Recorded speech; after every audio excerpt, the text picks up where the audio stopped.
The Wheel of Time. The Wheel of Time is a series of epic fantasy novels written by American author James Oliver Rigney, Jr., under the pen name Robert Jordan.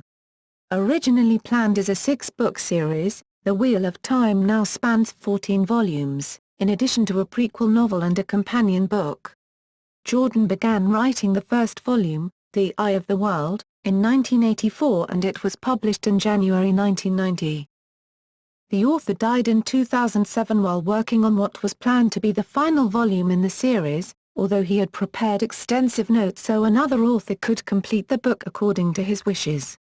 Fellow fantasy author and longtime Wheel of Time fan Brandon Sanderson was brought in to complete the final book, but during the writing process it was decided that the book would be far too large to be published in one volume, and would instead be published as 3 volumes, The Gathering Storm, 2009, Towers of Midnight, 2010, and A Memory of Light, 2013. The series draws on numerous elements of both European and Asian mythology, most notably the cyclical nature of time found in Hinduism and Buddhism, the concepts of balance and duality, and a respect for nature found in Taoism. Additionally, its creation story has similarities to Christianity's creator, Light, and Shaitan, the Dark One. It was also partly inspired by Leo Tolstoy's War and Peace. The Wheel of Time is notable for its length, its detailed imaginary world, its well-developed magic system and a large cast of characters. The 8th through 14th books each reached number 1 on the New York Times bestseller list. As of August 14, 2008 the series has sold over 44 million copies worldwide and has spawned a computer game, role-playing game and a soundtrack album. The television and film rights to the series have been optioned several times, most recently by Universal Studios. Setting. In the series' fictional mythology, a deity known as the Creator forged the universe and the Wheel of Time, which, as it turns, spins all lives. The wheel has 7 spokes, each representing an age, and it rotates under the influence of the One Power, which flows from the true source. Essentially composed of male and female halves, Saidin and Saidar, in opposition and in unison, this power turns the wheel. Those humans who can use this power are referred to as channelers. The principal organization of such wielders in the books is called the Isti or Servants of All in the Old Tongue. The Creator imprisoned its antithesis, Shaitan, or Dark One, at the moment of creation, sealing him away from the wheel. However, in a time called the Age of Legends or the Second Age, an Isti experiment inadvertently breached a Dark One's prison, allowing his influence into the world. He rallied the powerful, the corrupt and the ambitious to his cause and these servants began an effort to free the Dark One fully from his prison. In return, the Dark One promised them worldly power and immortality. Few even among the servants of the Dark One realized that one of the consequences of freeing him might be the breaking of the Wheel of Time and the end of existence itself. In response to this threat, the wheel spun out the dragon as the champion of the light. The dragon was a male Isti named Luzthran Telemann, who rose to great influence and power among the Isti. A century after the initial breach of the Dark One's prison, a time during which the Dark One's influence spread throughout the world, causing society to become corrupt and decayed, open warfare broke out between the forces of the Dark One and those of the Light. After 10 years of a grueling, worldwide war filled with atrocities on a scale never before imagined, the Light found itself facing the real possibility of defeat.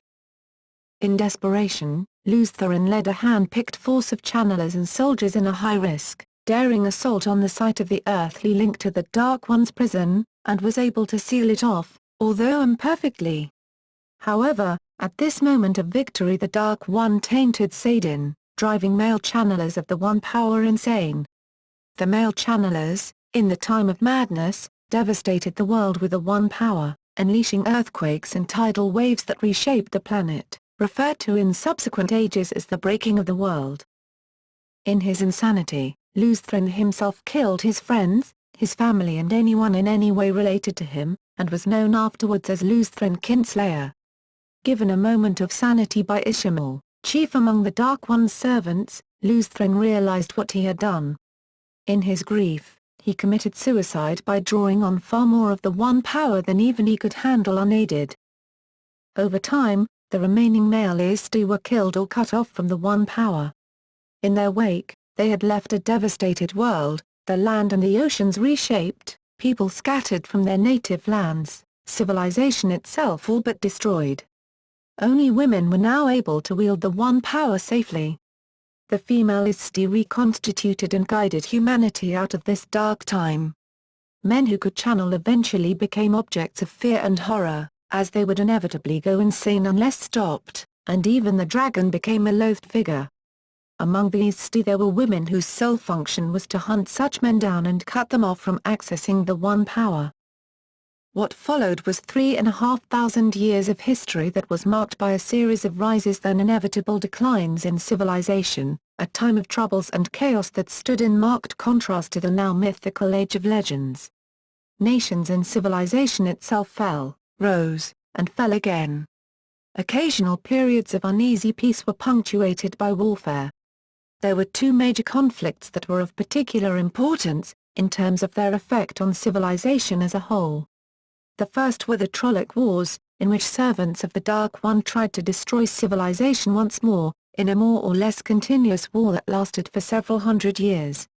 This period finally came to an end thanks to an alliance of nations led by the Isti. The second was the War of the 100 Years, a devastating civil war that followed the fall of a continent-spanning empire ruled by the High King, Ata Hawkwing. These wars have prevented the human race from regaining the power and high technology of the Age of Legends, and left humanity divided. Even the prestige of the Isti has fallen, with their terrible power and shrinking numbers, and the emergence of organizations such as the Children of the Light, a militant order who hold that all who dabble with the One Power are servants of the Shadow. The human race has clawed its way back to a level of technology and culture roughly comparable to that of our 1450 to 1600, although without the sciences, formalized learning, or the military use of gunpowder, with the difference that women enjoy full equality with men in most societies, and are superior in some. One likely explanation for this is the power and influence of the female-only Isti spilling over into everyday life. During the last war of note, called the Aeil War and taking place 20 years before the start of the series, the nations of the modern era allied themselves against the warrior clans of the Aeil, who crossed into the Western kingdoms on a mission of vengeance after suffering a grievous insult at the hands of one of the Western kings. The Aeil have since returned to the Aeil Waste, with some saying that they were defeated and fled, but others saying that they got their vengeance and left on their own terms. Despite this confrontation, little is known of these fierce warriors in the kingdoms of the East. In the time in which the novels are set, humanity lives under the shadow of a prophecy that the Dark One will break free from his prison and the dragon will be reborn to face him once more, raining utter destruction and chaos on the world in the process of saving it from the Dark One.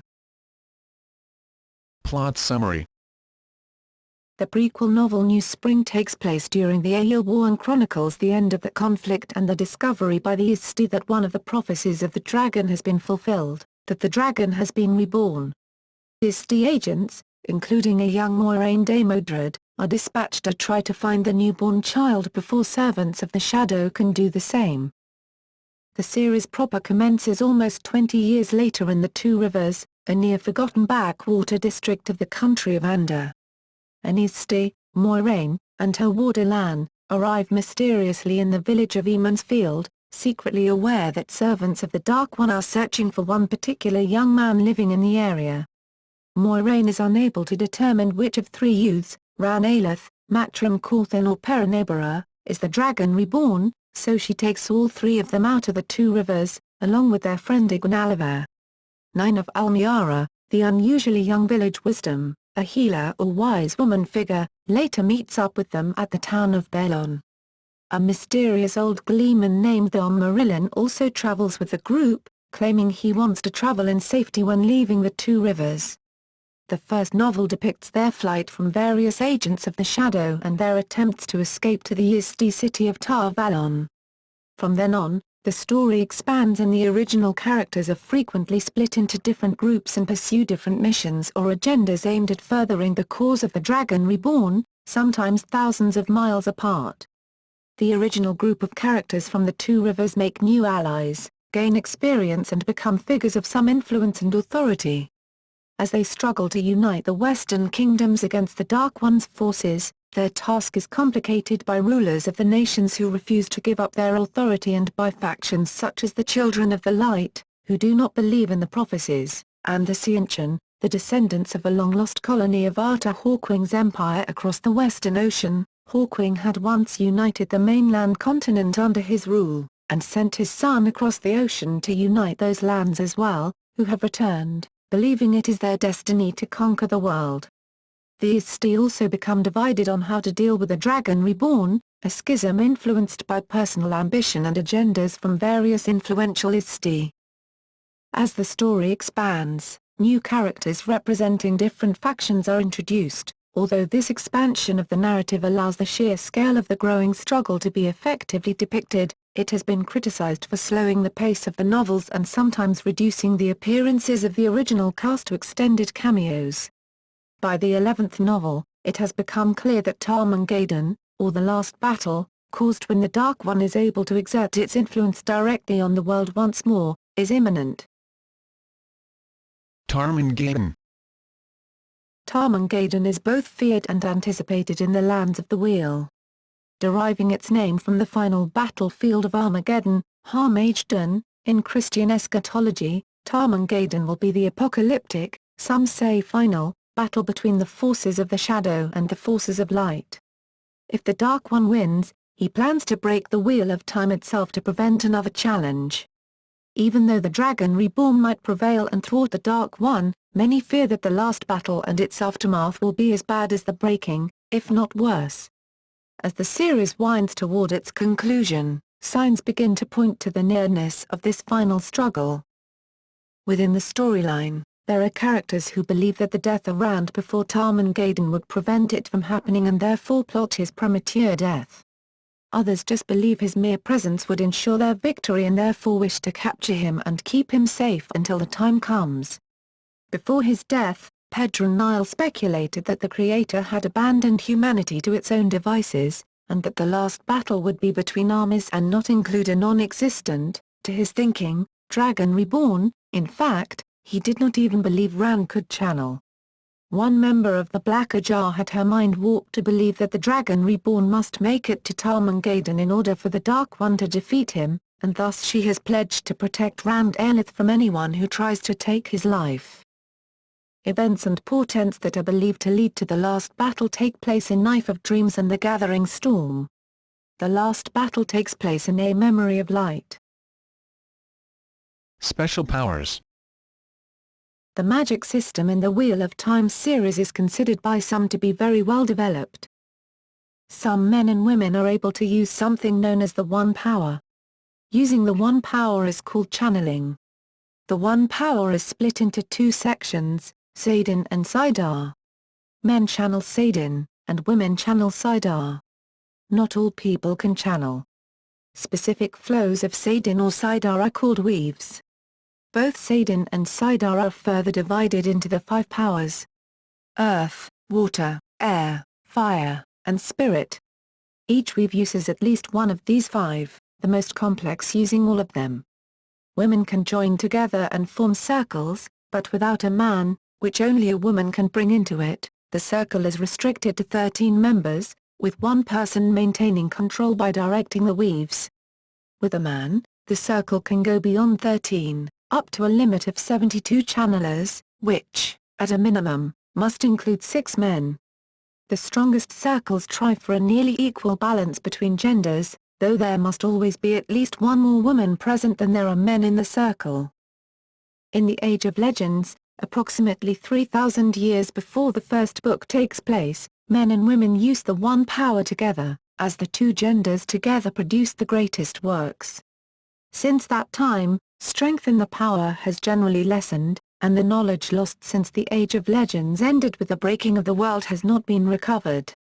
13 evil channelers, known as the Forsaken because they abandoned the light and pledged to the shadow, lived during the Age of Legends and retain knowledge from that time, making them extremely powerful. At the start of the series, Satan has been tainted by the Dark One for over 3,000 years. Any man who channels it will eventually go insane and die. Because of this, the female is to hunt down men who can channel, and if they cannot gentle them, cut them off from Satan, they kill them. Women who can channel live extraordinarily long lives, hundreds of years in length.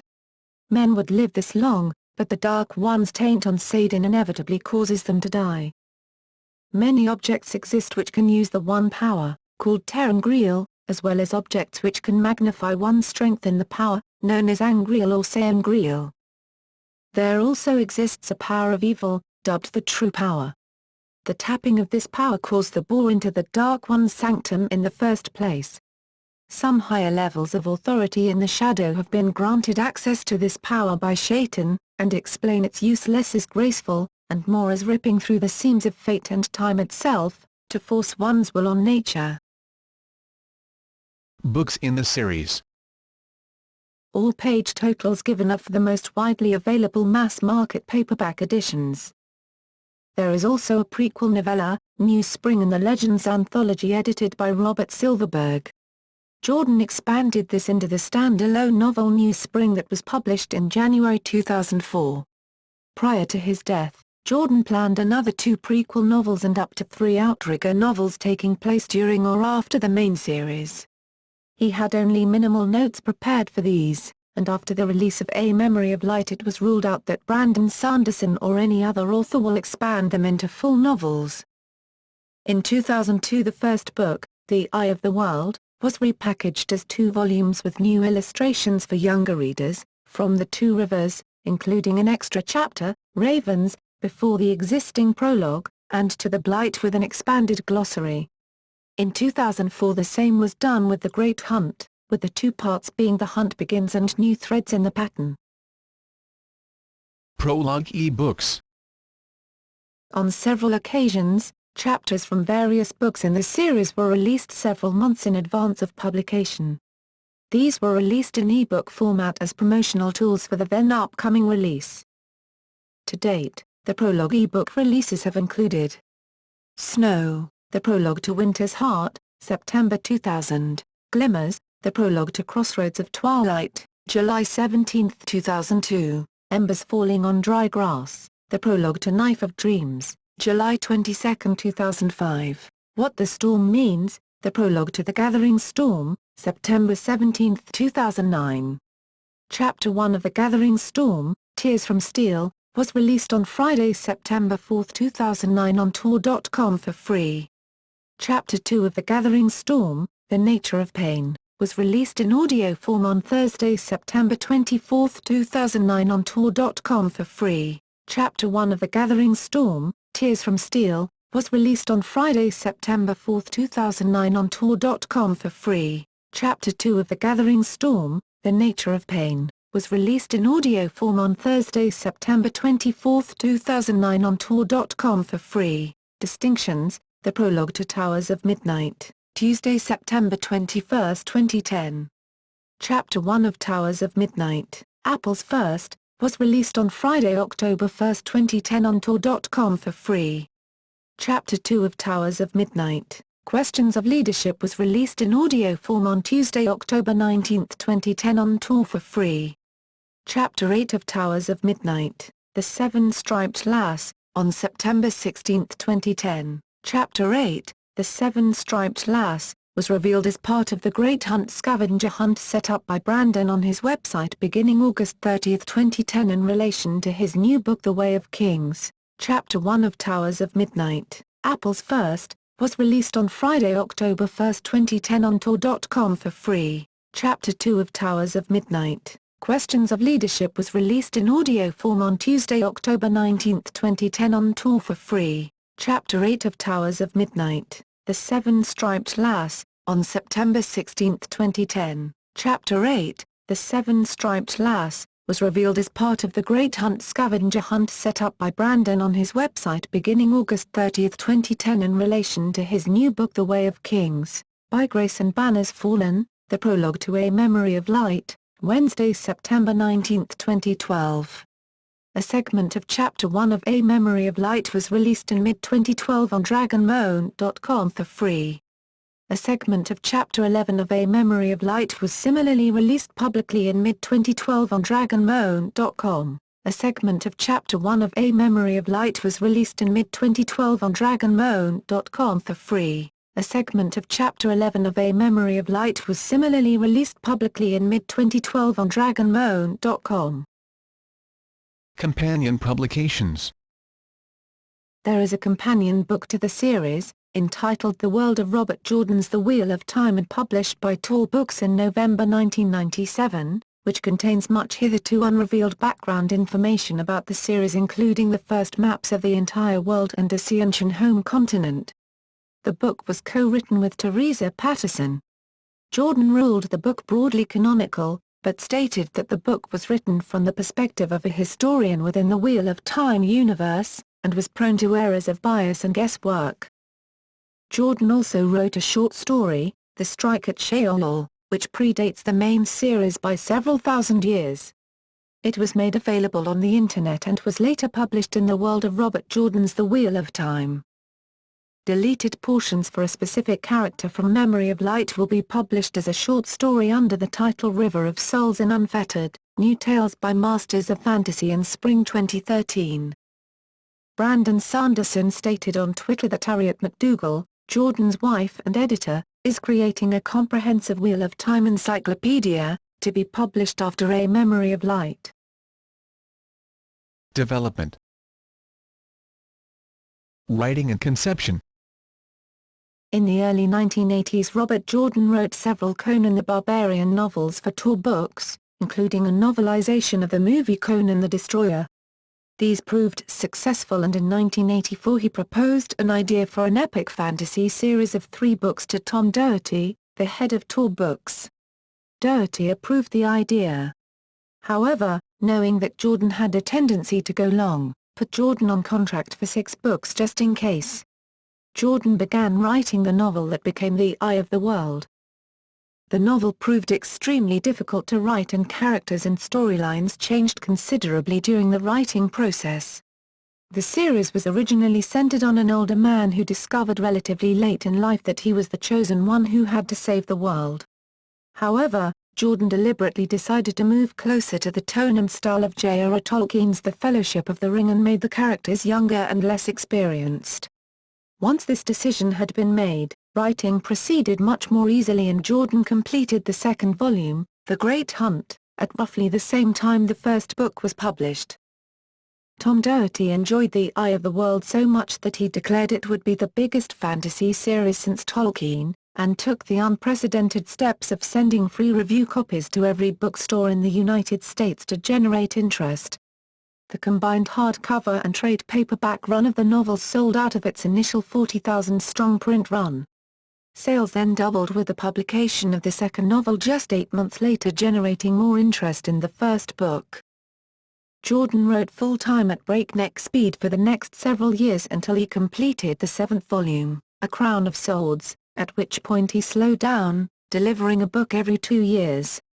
Fans objected when he took some time off to expand a short story into a prequel novel called New Spring, so he decided to shelve his plans for additional prequels in favor of finishing off the last 2 volumes in the series. He rejected criticisms of the later volumes of the series slowing down in pace in order to concentrate on minor secondary characters at the expense of the main characters from the opening volumes, but acknowledged that his structure for the 10th volume, Crossroads of Twilight, where he showed a major scene from the prior book, Winter's Heart, from the perspective of the main characters that were not involved in the scene, had not worked out as he had planned. Knife of Dreams, the 11th volume, had a much more positive reception from critics and fans alike, and Jordan announced the 12th volume, which he had previously announced would have the working title A Memory of Light, would conclude the series. Author's death and final books. Jordan had stated that the main sequence would conclude with a 12th book, A Memory of Light. According to Forbes, Jordan had intended for it to be the final book even if it reaches 2,000 pages. Jordan was diagnosed with the terminal heart disease primary amyloidosis with cardiomyopathy in December 2005, and while he intended to finish at least A Memory of Light even if the worst comes to worst, he made preparations in case he was not able to complete the book. "I'm getting out notes, so if the worst actually happens, someone could finish A Memory of Light and have it end the way I want it to end." With Jordan's death on September 16, 2007, the conclusion of the series was in question. On December 7 of that year, the publisher Tor Books announced that fantasy author Brandon Sanderson was to finish A Memory of Light. Sanderson, a longtime fan of the series, was chosen by Jordan's widow Harriet McDougall partly because she liked Sanderson's novels and partly because of a eulogy he had written for Jordan. On March 30, 2009, Tor Books announced that A Memory of Light would be split into 3 volumes. The first volume, The Gathering Storm, was released on October 27, 2009. The second, Towers of Midnight, was published on November 2, 2010. The final book of the series uses Jordan's original title, A Memory of Light. The book was published on January 8, 2013. Adaptations. Games. The online game Wheel of Time Multi-User Dungeon is the oldest authorized game based on the series, started in 1993. However, older, offline games have been in existence since as far back as the series started. Various commercial game adaptations have also been created. A Wheel of Time computer game was released in 1999. Over the course of the game, Alonisty must track down a robber following an assault on the White Tower, and prevent the Dark One from being released prematurely. She eventually learns of and executes a long-forgotten ritual at Sheol to ensure the Dark Lord remains sealed within the prison. While Robert Jordan was consulted in the creation of the game, he did not write the storyline himself and the game is not considered canon. The Wheel of Time role-playing game was released in 2001 from Wizards of the Coast using the D20 rules developed for the 3rd edition of the Dungeons & Dragons game. The game had a single adventure module published in 2002, Prophecies of the Dragon. Shortly after the release of the adventure book, Wizards of the Coast announced they would not be releasing any further products for the game. Robert Jordan cited some problems with the role-playing game, such as storyline details in the adventure module which contradicted the books. In early 2009, EA Games announced that they have bought the rights for a game from Red Eagle Entertainment, who had started programming it a few months earlier. It's planned to be published through the EA Partners program. Several titles seem to be in the works, and one is said to be an MMORPG. No other information is available about the other titles at this time. Screenwriter Chris Morgan was recently hired by Red Eagle to work on this license. On February 12, 2010, it was announced that Obsidian Entertainment, developers of Neverwinter Nights 2, would be working with Red Eagle Games on the new Wheel of Time video game under the EA Partners program. This game will be released on the PlayStation 3, Xbox 360, and PC. There is no information at this time as to whether or not it will be one or a series of games. Television and film. In a 2000 chat on CNN.com, Robert Jordan mentioned that NBC had purchased an option to do a miniseries of The Eye of the World. But he expressed doubts that the series would be made, stating key people involved in getting that contract together have left NBC. On August 12, 2008, Variety reported that Universal Pictures had optioned the rights to produce feature film adaptations of the Wheel of Time books. He planned to adapt The Eye of the World as the first film. Music. The German power metal band Blind Guardian have written 2 songs dedicated to the Wheel of Time series as part of their 2010 album At the Edge of Time, Ride into Obsession, and Wheel of Time. Swedish heavy metal band Katana has a song entitled The Wisdom of Emansfield on their 2012 album Storms of War. In 1999, a soundtrack for The Wheel of Time was released, featuring music by Robert Berry and inspired by the books. In the tradition of the literature-inspired symphonic poem, American composer Seth Stewart produced a full-scale orchestral work entitled Age of Legends, inspired by the eponymous era of myth and magic described throughout the Wheel of Time series. The orchestral piece was premiered and recorded in 2011 at historic Beale Concert Hall. Comic books. Double Brothers are adapting the series as comics, beginning with the prequel New Spring. The first issue was published, by Red Eagle Entertainment, in July 2005. The series was suspended after 5 of a planned 8 issues, with Red Eagle citing delays and changes to the creative team on the DB Pro end. That series resumed in 2009, and they also began publishing their adaptation of the first book of the series proper, The Eye of the World. On March 17, 2009 they showcased 10 pages of art from the prelude to the series The Wheel of Time, Eye of the World No. 0, Dragon Moans on their website. Dynamite Entertainment have published 35 issues of The Wheel of Time, Eye of the World comic book series as of March 2013. Culture. Many fans of The Wheel of Time attend Dragon Con, which had an exclusive Wheel of Time content track from 2001 through 2012. The Wheel of Time now has its own annual convention, Jordan Con, which has been held annually in Atlanta, Georgia since 2009.